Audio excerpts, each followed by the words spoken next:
catch for sure. I will start off with something outside of the game today. Patrick Bailey got promoted to the Giants today. Let's talk about Much smarter opening statement. Yes, Patrick Bailey texted me this morning. I don't know what time early, like before I thought he'd be up on the West Coast, and so it might have been like 7 o'clock, and I knew something was up, and he said call me, and so I knew. That told me right there he was driving from Reno to Sacramento, and then going to drive from Sacramento to San Francisco. Says probably be in the lineup tomorrow night, and it's just really cool. He says y'all do a great job of catchers, and I said, hey, we've had some great catchers here, but Patrick Bailey came in a great player. He came in a great player, and he got better through working hard, which he's always done. And I admit Coach Hart did a heck of a job with Andrew Kisner converting him, and to have 2 catchers in the big leagues, and now Brad Austin is doing an unbelievable job with Coach Hart and Peoples and Lamphere. So yes, we have put out some good catches, but it was neat to talk to him and his wife and their journey to get up to chase his dream in the big leagues. That's pretty cool. Good question. You're on the verge of clinching today. We're able to get the job done, not just for the series, but clinching a spot in the ACC Tournament. How good does it feel to get that result? Well, like I said, there were about 5 teams that came in this weekend because this league is so unbelievably tough from top to bottom. I've been in this league for 27 years as a head coach, 1 year as an assistant. Of course, when I was here as an assistant, it was like 9 teams. But it's the toughest I've ever seen by far.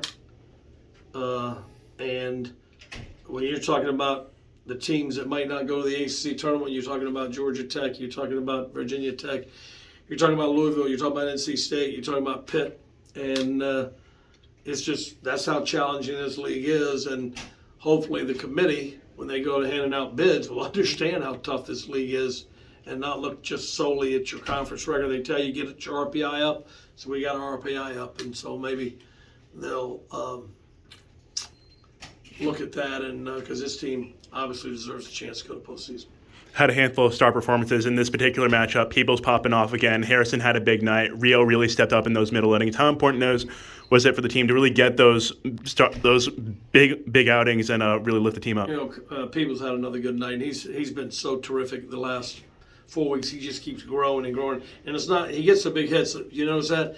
He also takes some awfully tough pitches that a lot of people chase. He works. This guy's a worker. He's the first one, as Luca Tresh was always the first one here, and talk about another great catcher that might be called up to the big leagues soon. Nobody beats him to the ballpark, and he just has a plan, and he has a routine, and he works.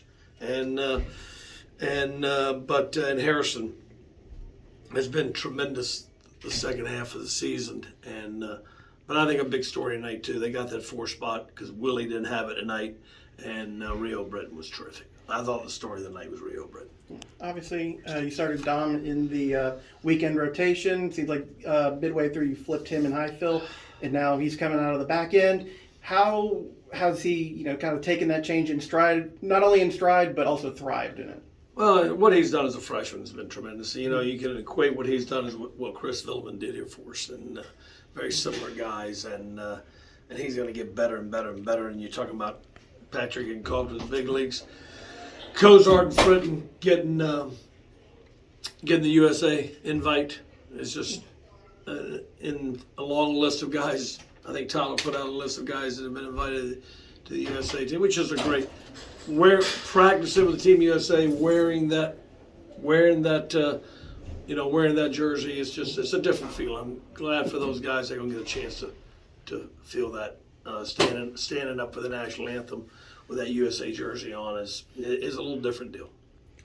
And I just want to ask about your Varsity Road neighbor or Varsity Drive neighbor. How does it feel knowing the women's tennis team is making the national championship against Carolina, no less?